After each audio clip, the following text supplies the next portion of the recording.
இந்த 2-3 நாட்களாக விவாதிக்கப்பட்ட இடத்துக்கு தான் திரு ஷாம் கொண்டு வந்து இந்த விவாதத்தை நிறுத்தி இருக்கிறார். திட்டமிட்டே பாஜகவுக்கும் திரு விஜய்க்கும் ஒரு உறவு இருக்கு, ஒரு நெக்சஸ் இருக்கு. இதன் மூலமாக பாஜக எதிர்ப்பை திரு விஜய் தீவிரமாக கையாள்வதற்கான ஒரு சாத்தியக்கூறுகள் உருவாக்கப்படுது அப்படின்னு அந்த இடத்துல தான் கொண்டு வந்து திரு ஷாம் நிறுத்தி இருக்கிறார். தெரியலங்க, எனக்கு அது இன்னும் அடுத்தடுத்த நாட்களில் அது ஒரு வேளை இன்னும் உறுதிப்படலாம்னு நினைக்கிறேன். இன்றைக்கி 2 செய்திகள் ஒரே நாளில் வந்துச்சு. அது 2 தனித்தனி செய்திகள் தான். ஒன்று சிபிஐ விசாரணை, கரூருக்கு 8 மணி நேரம் தாமதமாக வந்த விஜயிடம் 7 மணி நேரம் விசாரணை அப்படிங்கிற செய்தி. இன்னொன்று எடப்பாடி பழனிசாமி இன்னும் ஓரிரு நாட்களில் எங்கள் கூட்டணிக்கு புதிய கட்சிகள் வருங்கிற செய்தி. ரெண்டும் வேற ஒரு செய்தி. பட் விருப்பப்பட்டா நம்ம இணைச்சிக்கலாம், விருப்பப்பட்டா இணைச்சிக்கலாம், விருப்பம் இல்லைன்னா தனித்தனியாக விட்டுறலாம். சரிங்களா? இதில் என்னெல்லாம் கேள்வி கேட்டதா ஊடகங்களில் வந்து செய்தி வச்சு சொல்கிறேன். எனக்கு தெரியல, மற்ற தோழர்கள் சிபிஐ விசாரணை நினச்சின்னு கூட விரிவாக சொல்லுவாங்கன்னு நினைக்கிறேன். ஏன் வந்து அந்த டேட்டை ஃபிக்ஸ் பண்ணது யார், ஏன் தாமதமாச்சு, இந்த மாதிரி பல கேள்விகள். எப்போ வந்து அந்த கூட்டம் நெரிசல் ஏற்பட்டது என்று உங்களுக்கு தெரியும், இது போன்ற பல கேள்விகளை வந்து சிபிஐ அதிகாரிகள் வைத்ததாக அந்த விசாரணை தெரிகிறது. இந்த கேள்விகள் தான் நம்ம எல்லாருமே ரொம்ப நாளாக கேட்டுக்கிட்டு இருக்கோம். இந்த கேள்விகளுக்கு தாவேகா தரப்பிலிருந்து எந்த நியாயமான பதிலும் இதுவரைக்கும் கிடைக்கல. ஃபார் எக்ஸாம்பிள், டிசம்பர் 13ஆம் தேதி என்று திட்டமிட்ட அந்த நிகழ்ச்சி ஏன் மிக வேகமாக வந்து செப்டம்பர் 27க்கு மாற்றப்பட்டது அப்படிங்கிற கேள்வி வருகின்ற பொழுது, செப்டம்பர் 17ஆம் தேதி கரூரில் முப்பெரும் விழாவை ரொம்ப கிராண்டாக திமுக நடத்தியது. உங்களுக்கு நல்லா நினைவு இருக்கும்னு நினைக்கிறேன் சார். அந்த டயத்தில் திரு விஜய் அவர்கள் திருச்சி உள்ளிட்ட நிகழ்ச்சிகளை முடிச்சிருந்தார். அது திருச்சியில் ஒரு பிரம்மாண்டமான கூட்டம். ஊடகங்கள் வந்து திருச்சியில் வந்து அந்த கூட்டத்தை பற்றி தொடர்ச்சியாக பேசினாங்க. ஒரு பெரிய கூட்டம் அவருக்கு வந்து வந்துச்சு அப்படிங்கிறத பற்றி பேசுகின்ற பொழுது, திருவாரூரில் அதே மாதிரி ஒரு கூட்டம் வந்து வருகின்ற பொழுது, திருவாரூரில் வந்து அதை விட அதிக கூட்டத்தை திமுக கூட்டுச்சுங்கிற ஒரு ஒப்பீடெல்லாம் அஃப்கோர்ஸ் புதிய முறை கூட அந்த படங்கள் எல்லாம் போட்டுச்சு. அதே மாதிரி கரூரில் செப்டம்பர் 17 பல லட்சக்கணக்கான மக்களை திரட்டி ஒரு முப்பெரும் விழாவை நடத்துகின்ற பொழுது, தனக்கு அதை விட பெரிய அளவில் கூட்டம் வரும் அப்படிங்கிறத நிரூபிக்க வேண்டிய கட்டாயத்தில் விஜய் அங்கே அதை நடத்தினார் அப்படிங்கிறோம். இப்போ இதெல்லாம் வந்து சிபிஐ விசாரணையில் கேட்கப்பட்டுச்சா? இந்த கேள்விகளுக்கு இதுதானே பதில். இதை தாண்டி வேறு என்ன பதில் இருக்குது? அப்போ நம்ம ஏற்கனவே நம்ம வந்து ஒரு முறை சொல்லியிருந்தோம். ரொம்ப குறிப்பாக சொல்லணும்னா, நீங்கள் அவங்க கேட்ட கேள்வியில் நீங்கள் வந்து எத்தனை மணிக்கு வந்து அங்கே இந்த அசம்பாவிதம் தொடங்கியது, அந்த மாதிரியான கேள்விலாம் கேட்குறாங்க. இவர் இந்த வண்டியில் ஏறி 1 நிமிடம் 4வது நொடியில் பேச தொடங்கினார் அப்படிங்கிறத நான் ஏற்கனவே சொல்லியிருந்தேன். 3வது நிமிடம் 44வது செகண்டில் ஸ்கிரிப்ட் பேப்பரை உதவியாளரிடமிருந்து வாங்கிக்கிறார். 4வது நிமிடம் 45வது செகண்டில் அங்கே வந்து ஆம்புலன்ஸ் ஏற்கனவே வந்துடுச்சு. எத்தனாவது நிமிடத்தில் வருதுன்னு கேட்டிங்கன்னா, 3வது நிமிடத்திலேயே முதல் ஆம்புலன்ஸ் கூட்டத்துக்குள்ள வந்துடுச்சு.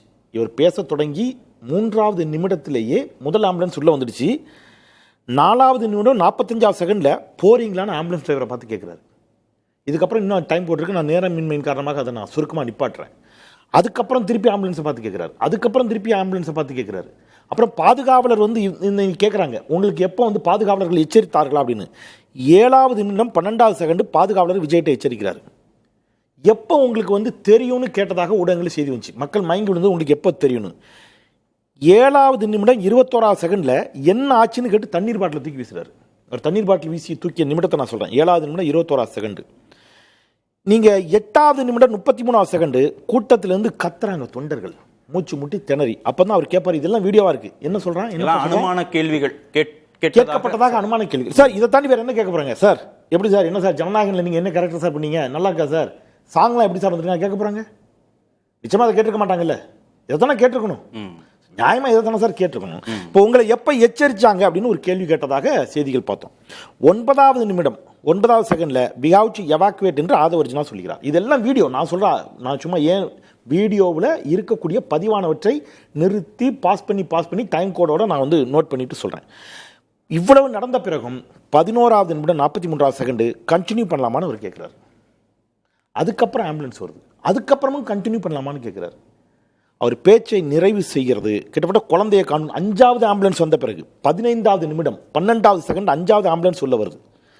18வது நிமிடம் 58வது செகண்டில் விஜய் தவிர ஆதவர்ஜனா அஸ்மிகான்னு ஒரு குழந்தையை காணும், நீங்களே சொல்லிடுங்கிறார். அது வரைக்கும் அவர் கண்டினியூ பண்ணலாமான்னு கேட்டு பேசிக்கிட்டு தான் இருக்கிறார். ஆம்புலன்ஸில் மக்கள் அள்ளி போட்டு கொண்டு போயிட்டே இருக்கிறாங்க. நீங்கள் இதெல்லாம் டைம் கோடோட பதிவானதை நான் சொல்கிறேன். 19வது நிமிடம் 29வது செகண்டு நல்லதே நடக்கும் என்று சொல்லிவிட்டு அவர் கிளம்பி பனையூருக்கு வந்து விட்டார். 41 பேர் மாண்டு போனார்கள். ஆனால் விட்னஸாக தான் சிபிஐ விசாரணைக்காக திரு விஜய் அழைக்கப்பட்டிருக்கிறார். அது எஃப்ஐஆர்ல வந்து அவர் பேர் சேர்க்கப்படலை. அவர் ஷாம் சார் அழகா சொன்னாங்க, குற்றப்பத்திரிகையில் சேர்க்கப்படுமா படாதாங்கிறது. ஒருவேளை அந்த தமிழ்நாடு அரசு காவல்துறை போட்ட எஃப்ஐஆர்ல விஜய் பேர் சேர்த்திருந்தால் அவர் என்னவா தான் கன்சிடர் பண்ணப்பட்டிருப்பார்? நீங்க A1 ஆகோ A2 ஆகோ இவங்க என்ன சேர்க்கறாங்களோ அப்படிதான் கன்சிடர் பண்ணப்பட்டிருப்பார். இல்ல இப்போ விட்னஸ் இப்ப விட்னஸ் இப்ப அவர்தான பிரதான விட்னஸ். இப்ப எஸ் விட்னஸா தான் போறாரு. இப்போ ஏற்கனவே இந்த வழக்குல எஃப்ஐஆர்ல பேர் இருக்கக்கூடியவர்கள் ஏற்கனவே விசாரணை சந்திச்சிட்டாங்க. இப்போ அவங்க சொன்ன தரவுகளும் இவர் சொன்ன தகவல்களும் ஒண்ணா இருக்குதா அப்படிங்கறத சிபிஐ பார்க்கணும். இதெல்லாம் என்ன இம்பாக்ட்ங்கறத நம்ம பேசணும். சரி, டெல்லிக்கு கூப்பிடுறாங்க, சென்னையிலேயே விசாரிச்சிருக்கலாம், டெல்லிக்கு கூப்பிட்டு விசாரிச்சிருக்காங்க. சென்னையில வந்து தமிழ்நாடு காவல்துறை விசாரணை நடத்தி இருந்துச்சுன்னா திமுக அரசுக்கு எதிரான அரசியலாக அது கட்டமைக்கப்பட்டிருக்கும். இப்போ டெல்லி வரைக்கும் சிபிஐ கூப்பிட்டு விசாரிக்கிற போது பாஜக அழுத்தம் கொடுக்குது திரு விஜய்க்குன்னு. பாஜக எதிர்ப்பு அரசியலை திரு விஜய் கையாள்வதற்கு அவருக்கு ஒரு அட்வான்டேஜாக அமையும்னு சொல்றாரு. இப்படி எடுத்துக்கலாம் சார். இப்போ நீங்க இப்படி எடுங்களேன், தமிழ்நாடு காவல்துறை வெறும் எஃப்ஐஆர் மட்டும் தான் போட்டாங்க, யாரையும் கைது பண்ணல. அப்பொழுதே விஜய் தரப்புல தாவேகா தரப்புல தமிழ்நாடு காவல்துறைக்கு எதிராக எவ்வளவு கொந்தளித்தார்கள் அப்படிங்கிறது நம்ம எல்லாருக்கும் தெரியும். இப்போ ஏன் பாஜகவிற்கு எதிராக கொந்தளிக்கல, சிபிஐக்கு எதிராக கொந்தளிக்கவில்லை என்றால், சிபிஐ விசாரணை என்று நீதிமன்றம் சொன்னவுடன் நீதி வெல்லும் என்று சொன்னவர்கள் யார்? தாவேகாவினர் அதை வரவேற்றுட்டாங்க. அப்ப சிபிஐ விசாரணை இவங்க என்ன செஞ்சாங்க? வரவேற்று விட்டார்கள். சிபிஐ விசாரணை மீது இவர்களுக்கு நம்பிக்கை இருக்கிறது. சிபிஐ விசாரணை மீது இவர்களுக்கு நம்பிக்கை இருக்கின்ற பொழுது அது குறித்து எப்படி விமர்சிக்க முடியும்? முடியாது. இப்போ ஒருவேளை இப்போ என்ன சிக்கல் வரும் நான் யோசிக்கிறேன்னா, சிபிஐ விசாரணையுடைய முடிவில் இது இந்த வடிவேல் ஒரு படத்தில் நடக்கும் சார். புல்லட்டில் ஒருத்தர் போயிட்டு இருப்பார், இவர் நிப்பாட்டி லிஃப்ட் கேட்பார், வாங்க அந்த பக்கமாக தான் போகிறேன் ஏற்றிக்கிடுங்கன்னு ஏற்றுவார். ஏற்றிட்டு போகும்போது சொல்லுவார், சார் இப்படியே ரைட்டில் போங்க, அது ஒன் வே. என்ன சார் போலீஸ் பிடிச்சுன்னு பயப்படுறீங்களா? போலீஸ் என் ஃப்ரெண்டு தான் சார், அந்த பையன் காலி டே காலின்னு தான் கூப்பிடுவேன், நீங்கள் போங்க சார் பார்த்துக்கிறேன்னு. அங்கே போய் பார்த்தா அந்த புல்லட் ஓட்டிட்டு இருந்தவரே போலீஸாக இருப்பார், ஓங்கி ஒரு விடுவார், நானும் நீ ஃப்ரெண்ட் ஆடாம்பார். அந்த மாதிரி ஒருவேளை ஆயிடுமான்னு தெரில. சிபிஐ நல்லதே நடக்கும்னு சொல்லி ஒரு சிபிஐ வண்டியில் ஏறி இருக்காரு. சிபிஐ கூட்டு போய் இந்த இன்ஸ்பெக்டர் மாதிரி ஏதாவது கேட்க போதா, அல்லது நீங்க உள்ளபடியே இவர்களுக்கு ஏற்ற மாதிரி இவர்கள் நம்பிய போல இவர்களுக்கு நல்லதே நடக்க போகிறதா அப்படிங்கிறது இருக்குல்ல, அதுதான் இப்ப இருக்கு. பாஜக எதிர்ப்ப திமுக மட்டும்தான் பண்ணிட்டு இருந்தது வீரியமாங்கிற இடத்துல இருந்து அது விஜய் பக்கமும் நகர இல்ல அப்படி இல்ல. நீங்க ரொம்ப அத நீங்க அந்த கேள்வியில எவ்வளவு நுட்பமா இருக்கு பாருங்க. விஜய் எதிர்ப்பை பாஜக தீவிரப்படுத்துகிறதா அல்லது பாஜக எதிர்ப்பை விஜய் தீவிரப்படுத்துகிறாரா?